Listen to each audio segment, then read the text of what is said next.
everybody. Thanks for joining me. My customer sent me this wonderful StagePro Anthem pickup to install into his guitar. This guitar had been through a lot. It's the headstock was completely snapped off, and in another video I've demonstrated the restoration of the guitar. But he wants me to install this before I send it back to him. He's up in Boston, so hello Felipe if you're watching. The first thing I noticed is that there are no installation instructions with this pickup, but there is a template.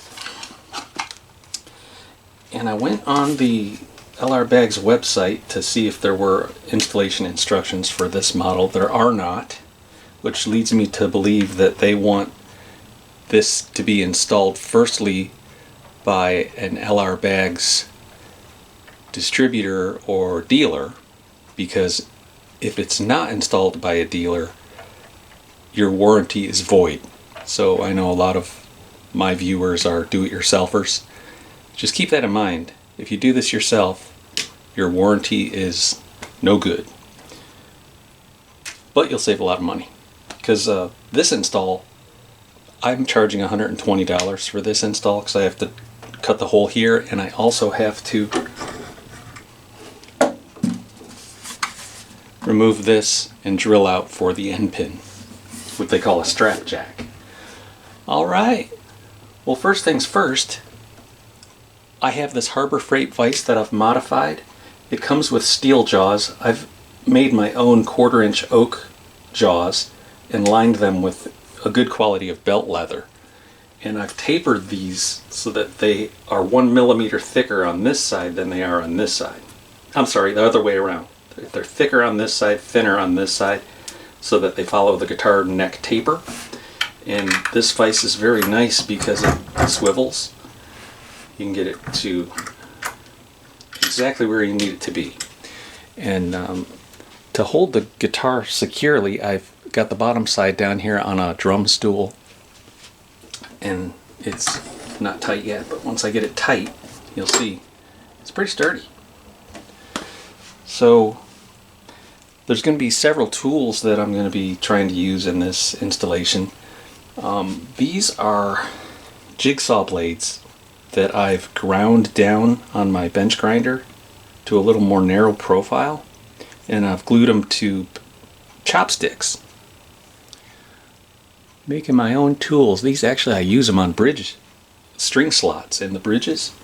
You can buy something like this from StewMac. It cuts on the forward stroke, so this would be good for preventing tear out on the top side, and these ones will be good for preventing tear out on the inside of the guitar because they cut on the pull stroke. And I have two different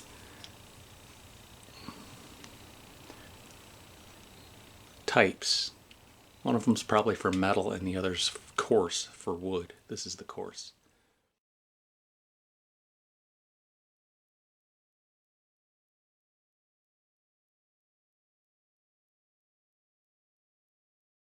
You'll want to get a good look inside your guitar before doing this. I looked inside this one and I found that it already had a previous pickup, so there's a little hole underneath the bridge saddle. It has a nice maple end block, but my main concern is that it has a strap to keep the side held together. Kind of, I think this is a cleat that is designed to prevent the side from cracking. And it has one on either side, but it runs directly across to where the pickup preamp is going to go. So I'm going to end up cutting through that, and I might have to,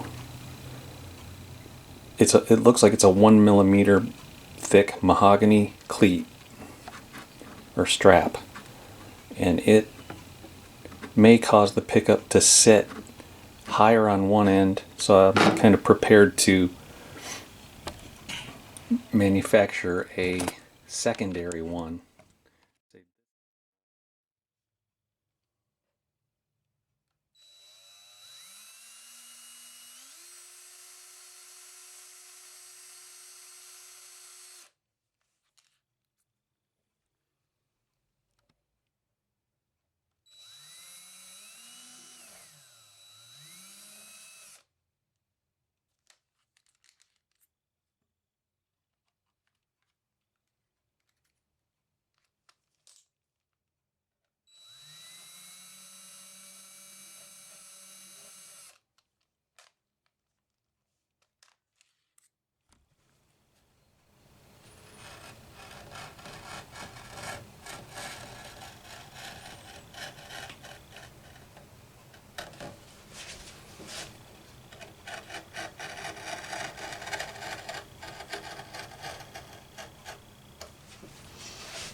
Because it cuts on the push stroke. There's no tear out on this side, but there might be a little on the inside.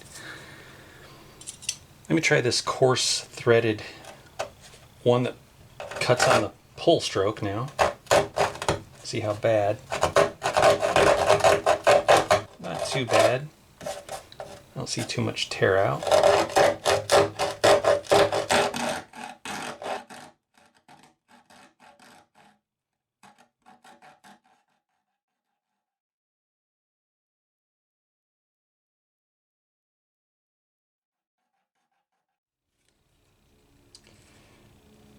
Yeah, it cut right through that strap. I had one little piece of tear out. I looked inside the guitar, everything looked pretty good.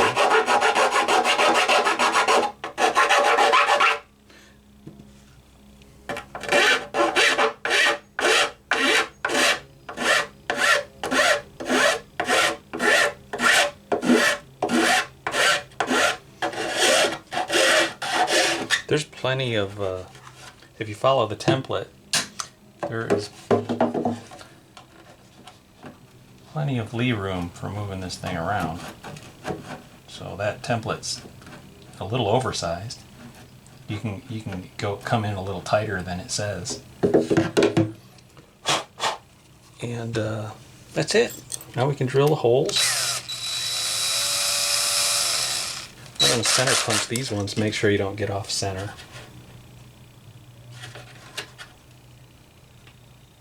This mahogany is so soft you could almost punch right through it.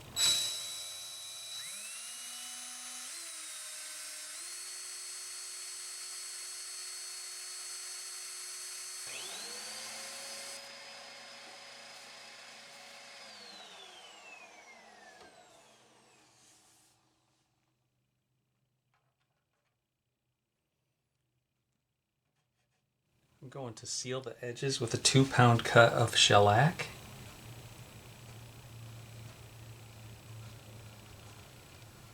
It also makes it look kind of finished, doesn't it?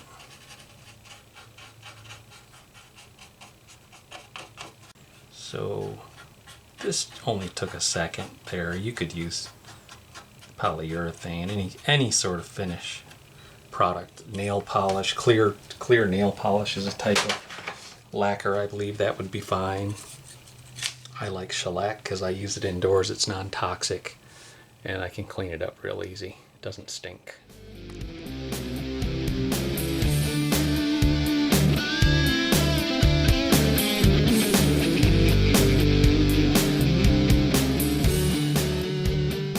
Now we got a whole separate set of tools that we're going to use for changing this out. We need to widen the hole so that this jack can go in there.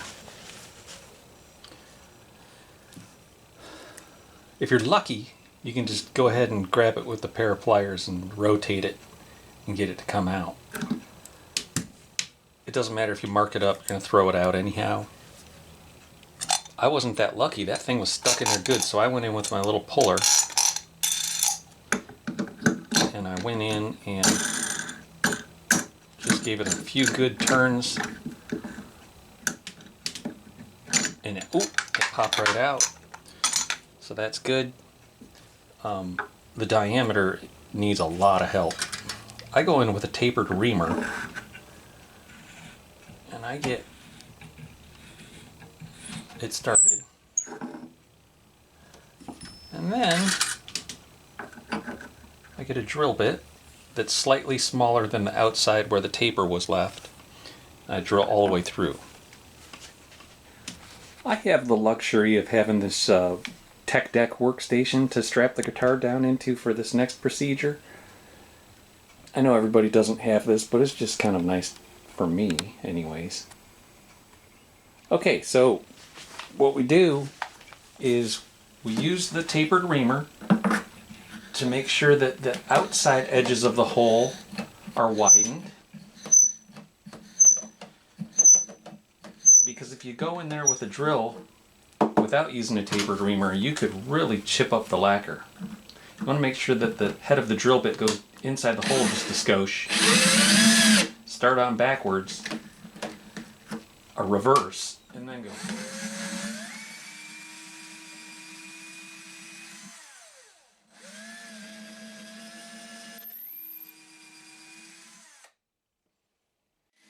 And we keep doing this until we get up to just under a 1/2 of an inch diameter drill bit. I got to work my way through about 8 drill bits. StewMac sells a drill bit that is basically a tapered reamer that I'll end up buying, I guess. If I become a LR Bags dealer, I'll definitely want to get one of those. So these are some of the tools that I ended up using right at the tail end of the whole thing there. The 7/8 tapered reamer and the 31/64 drill bit created a nice hole for the new strap jack. There's the strap jack hole.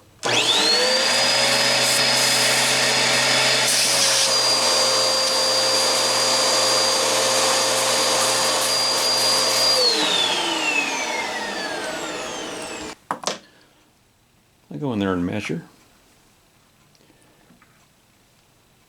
I measured it 23/64.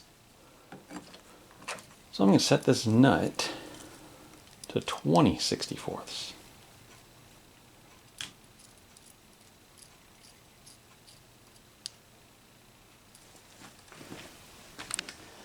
So if you have a hard time reaching in there or feeding this through to the end, you can use your little coat hanger thing and stick it on in and help guide it on out.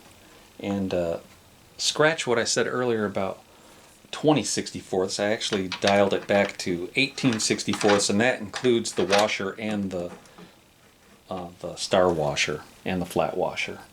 So 18/64 clearance, and you got a good old strap jack going on.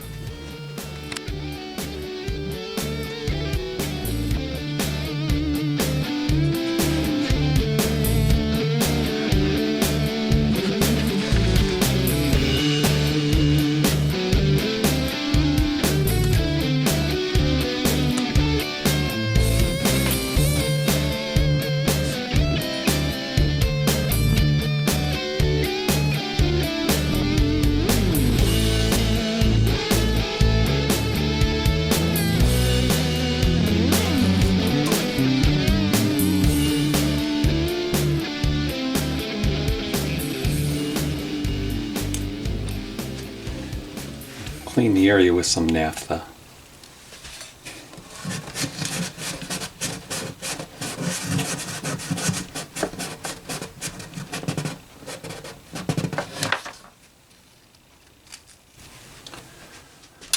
Let's see if I can get this tape off here. Get the okay.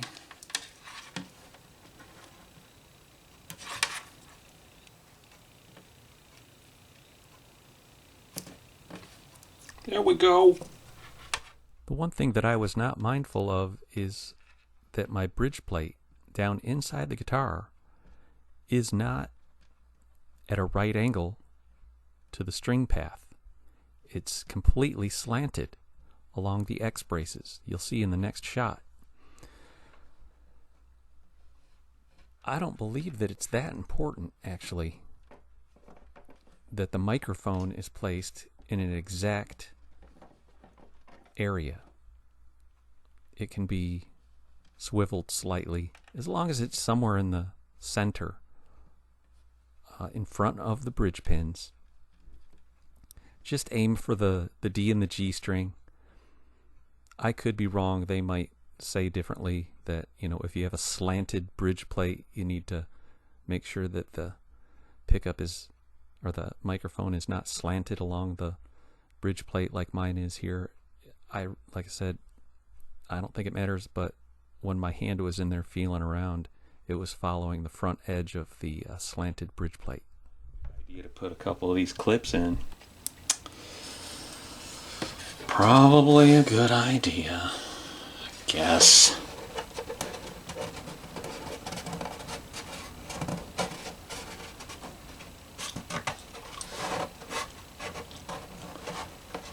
Hope they stick. Stay stuck. You never know when one of those is going to let loose. And when we're done, it's all tidied up. We got all the wires.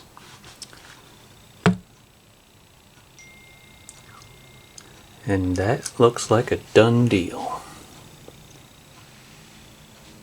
It's done with mirrors, folks. Done with mirrors.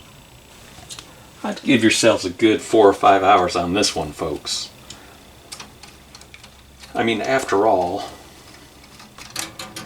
if a professional charges $120 to install, you gotta figure it's taking a good half the day, if not into the lunch hour a little bit, just to get her all strung up, you know. Now it's on this one I already did all the setup work when I popped that headstock back on her. So that I know we can just, although there's a little displacement under the saddle now from that, might have to take the shim out.